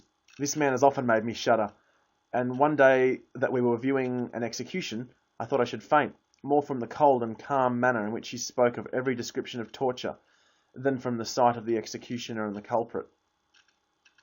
Did he not conduct you to the ruins of the Colosseum and suck your blood? Asked Beauchamp. Or, having delivered you, make you sign a flaming parchment, surrendering your soul to him as Esau did his birthright? Rail on at your ease, gentlemen, said Morcerf, somewhat piqued. When I look at you Parisians, idlers on the Boulevard de Grand or the Bois de Boulogne, and think of this man, it seems to me that we were not of the same race. I am highly flattered, returned Beauchamp. At the same time, added Chateau Renard, Your Count of Monte Cristo is a very fine fellow, always accepting his little arrangements with the Italian banditti." "There are no Italian banditti," said Debray. "No vampire," cried Beauchamp. "No Count of Monte Cristo," added Debray. "There's 10:30 striking, Albert." "Confess you have dreamed this, and let us sit down to breakfast," continued Beauchamp. But the sound of the clock had not died away when Germain announced, "His Excellency the Count of Monte Cristo." The involuntary start that everyone gave proved how much Morcerf's narrative had impressed them, and Albert himself could not wholly refrain from manifesting sudden emotion. He had not heard a carriage stop in the street, or steps in the antechamber. The door itself had opened noiselessly. The Count appeared, dressed with the greatest simplicity, but in the most fastidious dandy could have found nothing to cavil in his toilet. Every article of dress, hat, coat, gloves, and boots, were from the first makers. He seemed scarcely 35, but what struck everyone was extreme resemblance to the portrait Debray had shown. The Count advanced, smiling, into the centre of the room, and approached Albert, who hastened towards him, holding out his hand in a ceremonial manner. "Punctuality," said Monte Cristo, "is the politeness of kings, according to one of your sovereigns, I think, but not always the same as with travellers. However, I hope you will excuse the 2 or 3 seconds I am behindhand. 500 leagues are not to be accomplished without some trouble, especially in France, where, it seems, it is forbidden to beat the postilions." "My dear Count," replied Albert, "I was announcing your visit to some of my friends whom I had invited in consequence of the promise you did honour me to make, and whom I now present to you. They are the Count of Chateau Renard, whose nobility goes back to the 12 peers, and whose ancestors had a place at the Round Table; Monsieur Lucien Debray, private secretary to the Minister of the Interior; Monsieur Beauchamp, an editor of the paper, and the terror of the French government, but of whom, in spite of his national celebrity, you perhaps have not heard of in Italy, since his paper is prohibited there; and Monsieur Maximilien Morel, captain of Saphis." At this name the Count, who had hitherto saluted everyone with courtesy, but at the same time with coldness and formality, stepped a pace forward, with a slight tinge of red colour in his pale cheeks. "You wear the uniform of the new French conquerors, monsieur," said he. "It is a handsome uniform." No one could have said what caused the Count's voice to vibrate so deeply, and what made his eye flash, which was in general so clear, lustrous, and limpid when he pleased. "You've never seen our Africans, Count?" said Albert. "Never," replied the Count, who was by this time perfectly master of himself again. "Well, beneath this uniform beats one of the bravest and noblest of hearts in the whole army." "Oh, Monsieur de Morcerf," interrupted Morel. Let me go on, Captain. And we have just heard," continued Albert, "of a new deed of his, and so heroic a one, that, although I have seen him day to day for the first time, I request you allow me to introduce him to you as my friend." At these words it was still possible to observe in Monte Cristo the concentrated look, changing colour, and slight trembling of the eyelid that show emotion. "Ah, you have a noble heart," said the Count. "So much the better." This exclamation, which corresponded to the Count's own thought rather than to what Albert was saying, surprised everyone, especially Morel, who looked at Monte Cristo in wonder. But, at the same time, the intonation was so soft, however strange that the speech might seem, it was impossible to be offended by it. "Why should he doubt it?" said Beauchamp to Chateau Renard. "In reality," replied the latter, who, with his aristocratic glance and knowledge of the world, had penetrated at once all that was penetrable in Monte Cristo, "Albert has not deceived us, for the Count is a most singular being. What say ye, Morel?" "Ma foi, he has an open look about him that pleases me, in spite of the singular remark he made about me." "Gentlemen," said Albert, "Germain informs me that breakfast is ready. My dear Count, allow me to show you the way." They passed silently into the breakfast room, and everyone took his place.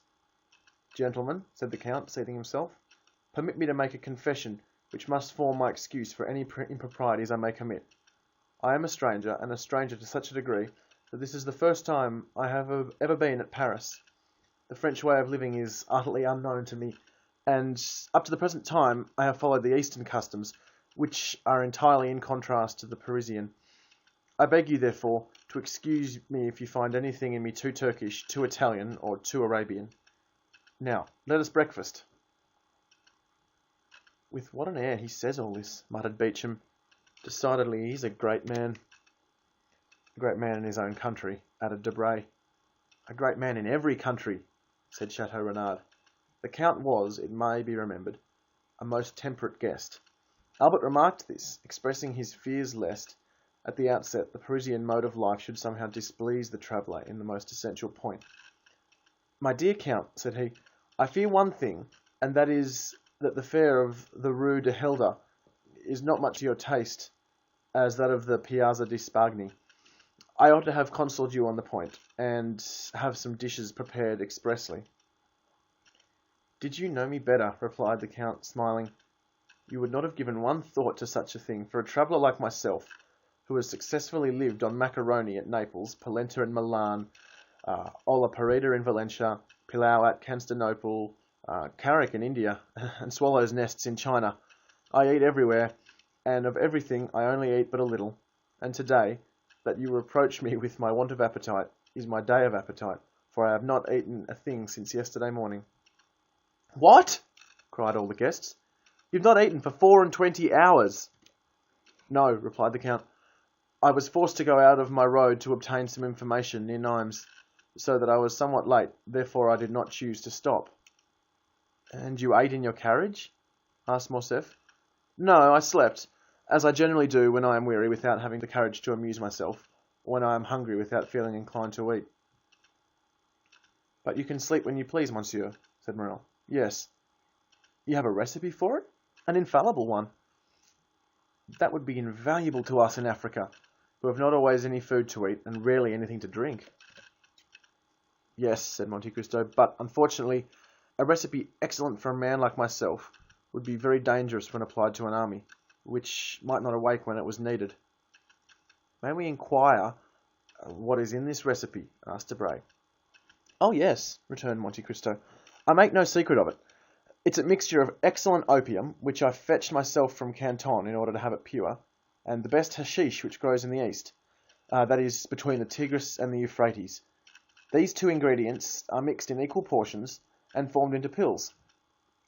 10 minutes after one is taken, the effect is produced. Ask Baron Franz d'Epinay. I think he tasted them one day. Yes, said Morcerf. He said something about it to me.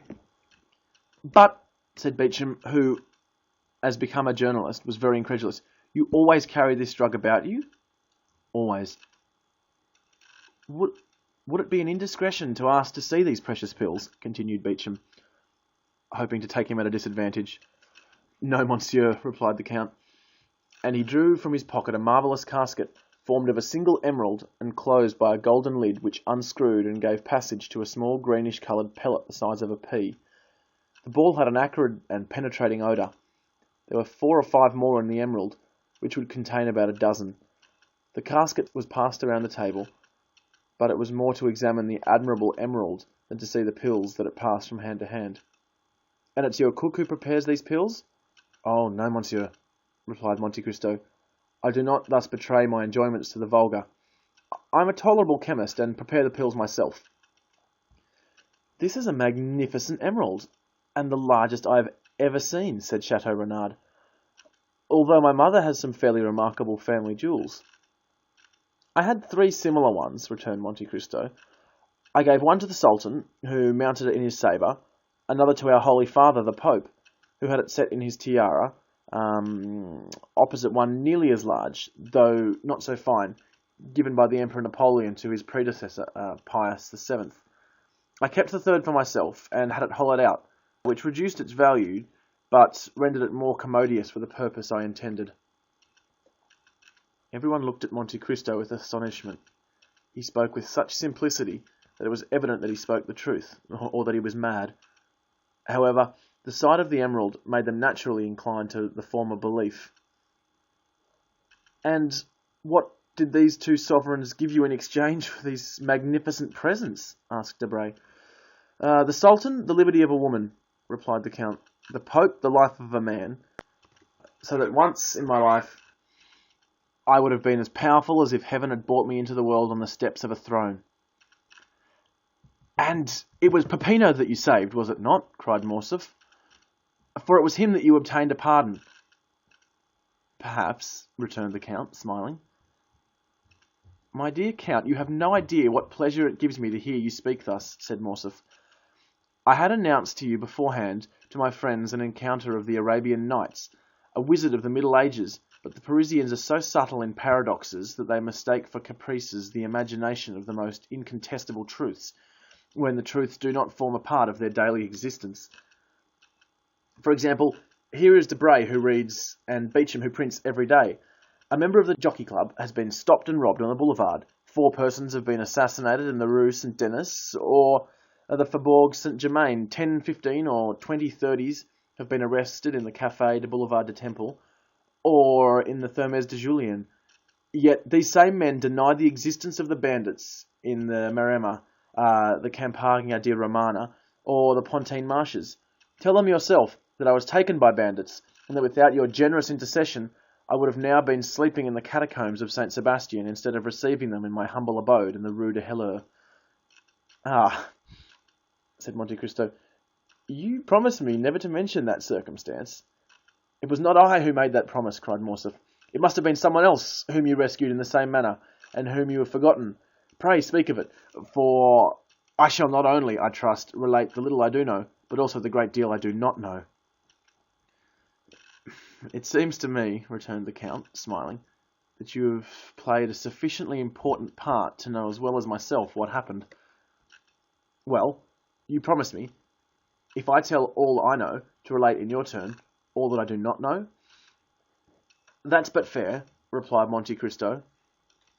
Well, said Morcerf, for 3 days I believed myself the object of the attentions of a mask, who I took for a descendant of Tilia or Poppaea, while I was simply the object of the attentions of the contadina, and I say contadina to avoid saying peasant girl. What I know is, like a fool, a greater fool than he, of whom I spoke just now, I mistook for this peasant girl a young bandit of 15 or 16, with a beardless chin and a slim waist, and who, just as I was about to imprint a chaste salute on his lips, placed a pistol on my head, and, aided by 7 or 8 others, led, or rather dragged me, to the catacombs of Saint Sebastian, where I found a highly educated brigand perusing Caesar's commentaries, and who deigned to leave off reading to inform me that unless the next morning before 6 o'clock 4,000 piastres were paid to his account at the banker's, at 6:15 I should have ceased to exist. The letter is still to be seen, for it is in Franz de Epinay's possession, signed by me, and with the postscript of Monsieur Luigi Vampa. That's all I know, but I know not, Count, how you contrive to inspire so much respect in the bandits of Rome, who ordinarily have so little respect for anything. I assure you, France and I were lost in admiration. Nothing more simple, returned the Count. I had known the famous Vampa for more than 10 years. While he was quite a child and only a shepherd, I gave him a few gold pieces for showing me the way, and he, in order to repay me, gave me a poignard, the hilt of which he had carved with his very own hand, which you may have seen in my collection of arms. In after years, whether he'd forgotten this interchange of presents, which ought to have cemented our friendship, or whether he did not recollect me, he sought to take me, but, on the contrary, it was I who captured him and a dozen of his band. I might have handed them over to Roman justice, which is somewhat expeditious, which would have been particularly to do so with him, but I did nothing of the sort. I suffered him and his band to depart. With the condition that they should sin no more, said Beauchamp, laughing. I see they kept their promise. No, monsieur, returned Monte Cristo, upon the simple condition that they should respect myself and my friends. Perhaps what I am about to say may seem strange to you, you who are socialists, and vaunt humanity and your duty to your neighbour, but I never seek to protect a society which does not protect me, and which, I will even say, generally occupies itself about me only to injure me, and thus by giving them a low price in my esteem, and preserving a neutrality towards them. It is society and my neighbour who are indebted to me. Bravo, cried Chateau Renard. You are the first man I have ever met sufficiently courageous to preach egotism. Bravo, Count, bravo. It is frank, at least, said Morel, but I am sure that the Count does not regret having once deviated from the principles he so boldly avowed. How have I deviated from these principles, monsieur? asked Monte Cristo, who could not help looking at Morrel with such intensity that 2 or 3 times the young man had been unable to sustain that clear and piercing gaze. "Why, it seems to me," replied Morrel, "that in delivering Monsieur de Morcerf, whom you did not know, you did good to your neighbour and to society." "Of which he is the brightest ornament," said Beauchamp, drinking a glass of champagne. "My dear Count," cried Morcerf, "you are at fault. One of the most formidable logicians I know, and you must see it clearly proved that, instead of being an egotist, you are a philanthropist. You call yourself an Oriental, a Levantine, a Maltese, Indian, Chinese. Your family name is Monte Cristo. Sinbad the Sailor is your baptismal appellation. Yet, the first day you set foot in Paris, you instinctively display the greatest virtue, rather the chief defect, of us eccentric Parisians. That is, you assume the vices you have not, and you conceal the virtues you possess." "My dear Vicomte," returned Monte Cristo, "I do not see, in all that I've done, anything that merits, either from you or these gentlemen, the pretended eulogies that I've received. You are no stranger to me, for I knew from the time I gave up my 2 rooms to you, invited you to breakfast with me, lent you one of my carriages, witnessed the carnival in your company, and saw with you from a window in the Piazza del Popolo the execution that affected you so much that you nearly fainted. I will appeal to any of these gentlemen. Could I leave my guests in the hands of a hideous bandit, as you term him? Besides, you know, I had the idea that you could introduce me into some of the Paris salons when I came to France. You might some time ago have looked upon this resolution as a vague project, but today you see it was a reality, and you must submit to it under a penalty of breaking your word." "I will keep it," returned Morcerf, "but I fear that you will be much disappointed, accustomed as you are to picturesque events and fantastic horizons. Among us you will not meet with any of those episodes to which your famous existence has so familiarized you.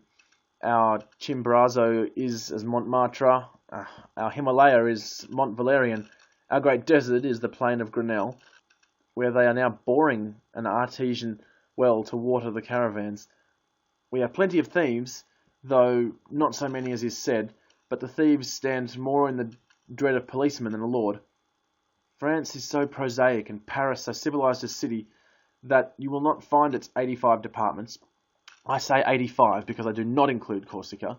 You will not find, then, in these 85 departments, a single hill on which there is not a telegraph, or a grotto on which the commissary of police has not put a gas lamp.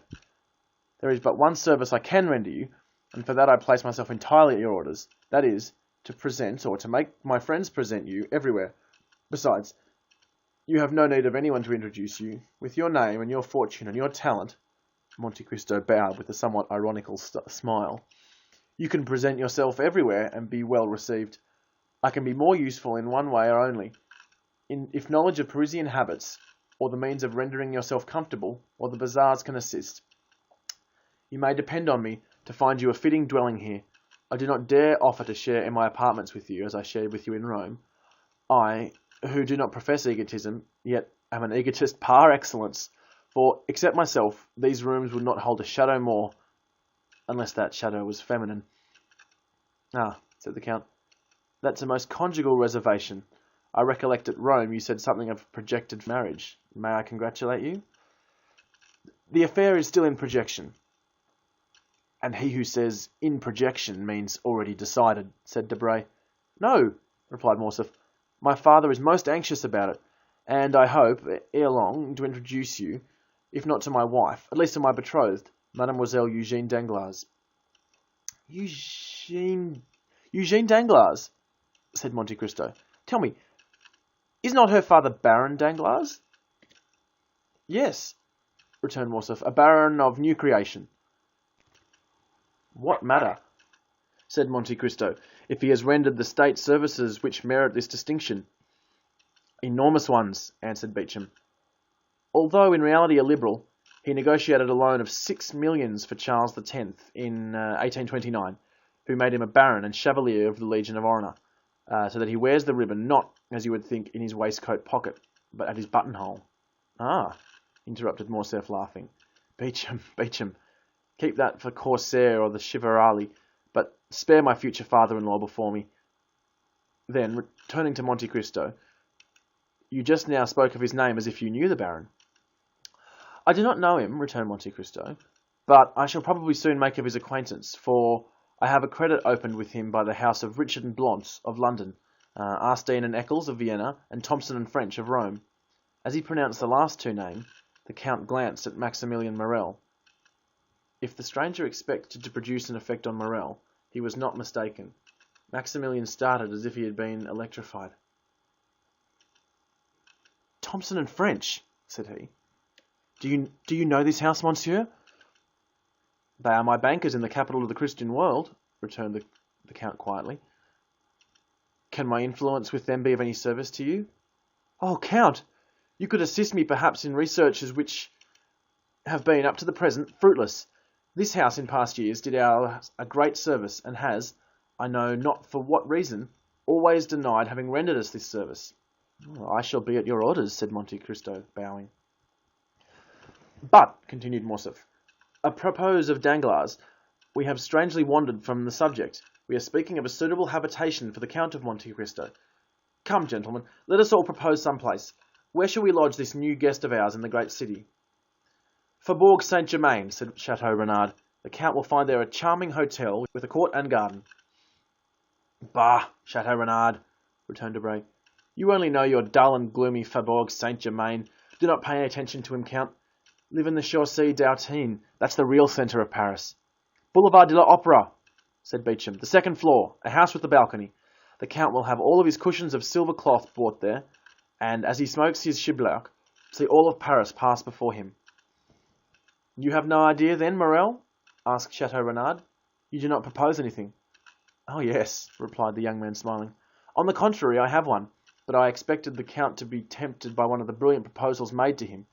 Yet he's not replied to any of them. I will venture to offer him a suite of apartments in a charming hotel, in Pompadour style, that my sister inhabited for a year, in the Rue Meslay. You have a sister? Asked the Count. Yes, monsieur, a most excellent sister. Married? Nearly 9 years. Happy? Asked the Count again. As happy as it is permitted for a human creature to be, replied Maximilian. She married the man she loved, who remained faithful to us in our family fortunes, Emmanuel Herbort. Monte Cristo smiled imperceptibly. I lived there during my leave of absence, continued Maximilian, and I shall be, together with my brother-in-law Emmanuel, at the disposition of the Count whenever he thinks fit to honour us. 1 minute, cried Albert, without giving Monte Cristo a chance to reply. Take care, you're going to immure a traveller, Sinbad the sailor, a man who comes to see Paris. You're going to make a patriarch of him. Oh no, said Morrel. My sister is 25, my brother-in-law is 30. They are gay, young, and happy. Besides, the Count will be in his own house, and only see them when he thinks fit to do so. Thanks, monsieur, said Monte Cristo. I shall content myself with being presented to your sister and her husband, if you do me the honour of introducing me. But I cannot accept the offer of any one of these gentlemen, since my habitation is already prepared. What? Cried Morcerf. You are then going to a hotel? That will be very dull for you. Was I so badly lodged at Rome? Said Monte Cristo, smiling. Parbleu, at Rome you spent 50,000 piastres in furnishings in your apartment, but I presume that you are not disposed to spend a similar sum every day. It's not that which deterred me, replied Monte Cristo. But as I determined to have a house to myself, I sent on my valet de chambre, and he ought to have by this time have bought the house and furnished it. But then you have a valet de chambre who knows Paris? Said Beauchamp. It's the first time he's ever been in Paris. He's black and cannot speak, returned Monte Cristo. It's Ali! Cried Albert, in the midst of the general surprise. Yes, Ali himself, my Nubian mute, whom you saw, I think, at Rome. Certainly, said Morcerf. I recollect him perfectly. But how can you charge a Nubian to purchase a house, and a mute to furnish it? He'll do everything wrong. Undeceive yourself, monsieur, replied Monte Cristo. I am quite sure that, on the contrary, he will choose everything I wish. He knows my tastes, my caprices, my wants. He's been here a week, and with the instinct of a hound, hunting by himself, he will arrange everything for me. He knew that I should arrive today at 10 o'clock. He was waiting for me at 9 at the Barrière de Fontainebleau. He gave me this paper. It contains the number of my new abode. Read it yourself. Monte Cristo passed a paper to Albert. Ah, "That is really original," said Beauchamp. "And very princely," added Chateau Renaud. "What, you do not know your house?" asked Debray. "No," said Monte Cristo. "I told you I did not wish to be behind my time. I dressed myself in the carriage and descended at the Viscount's door." The young men looked at each other. They did not know if it was a comedy Monte Cristo was playing, but every word he uttered had such an air of simplicity that it was impossible to suppose what he said was false. Besides, why should he tell a falsehood? "We must content ourselves, then," said Beauchamp, "with rendering the Count all the little services in our power. I, in my quality of a journalist, open all the theatres to him." "Thanks, monsieur," returned Monte Cristo. "My steward has taken orders to take a box at each theatre." "Is your steward also a Nubian?" asked Debray. "No, he is a countryman of yours, if a Corsican is a countryman of anyone's. But you know him, Monsieur de Morcerf? Is that excellent Monsieur Bertuccio, who understood hiring windows so well?" "Yes, you saw him the day I had the honour of receiving you. He's been a soldier, a smuggler, everything in fact. I would not be quite sure that he has not been mixed up with the police for some trifle. A stab with a knife, for instance." "And you have chosen this honest citizen as your steward," said Debray. "Of how much does he rob you every year?" "On my word," replied the Count, "no more than any other. I am sure he answers my purpose, knows no impossibility, so I keep him." "Then," continued Chateau Renaud, "since you have an establishment, a steward, and a hotel in the Champs-Élysées, you only want a mistress." Albert smiled. He thought of the fair Greek he had seen in the Count's box at Argentina and valet theatres. "I have something better than that," said Monte Cristo. "I have a slave. You procure your mistresses from the opera, the vaudeville, or the varieties. I purchase mine at Constantinople. It costs me more, but I have nothing to fear." "But you forget," replied Debray, laughing, "that we Franks, by name and nature, as King Charles said, that the moment that she puts her foot in France, your slave becomes free." "Who will tell her?" "The first person who sees her. She only speaks Romanic." "That is different." "But we at least shall see her," said Beauchamp. "Do you keep eunuchs as well as mutes?" "Oh no," replied Monte Cristo. "I do not carry brutalism so far. Everyone who surrounds me is free to quit me, and when they leave me they will no longer have any need of me or anything else, for it is that reason, perhaps, they do not quit me." They had long since passed to dessert and cigars. "My dear Albert," said Debray, rising, "it is 2:30. Your guest is charming, but you leave the best company to go to the worst sometimes. I must return to the ministers. I'll tell him of the Count's, and we shall soon know who he is." "Take care," returned Albert. "No one's been able to accomplish that." "Oh, we have 3 millions for our police. It's true that they are almost always spent beforehand, but no matter, we still have 50,000 francs to spend for this purpose." "And when you know, you will tell me?" "I promise you. Au revoir, Albert. Gentlemen, good morning." As he left the room, Debray called out loudly, "My carriage!" "Bravo," said Beauchamp to Albert. "I shall not go to the chamber, but I have something better to offer my readers than the speech of Monsieur Danglers." "For heaven's sake, Beauchamp," replied Morcerf, "do not deprive me of the merit of introducing him everywhere. Is he not peculiar?" "He's more than that," replied Chateau Renaud. "He's one of the most extraordinary men I saw in my life. Are you coming, Morel?" "Directly. I've given my card to the Count, who promises to pay us a visit at the Rue Saint-Marseilles, number 14. "Be sure I shall not fail to do so," returned the Count before bowing, and Maximilien Morel left the room with Baron Chateau Renaud, leaving Monte Cristo alone with Morcerf. End of chapter 40.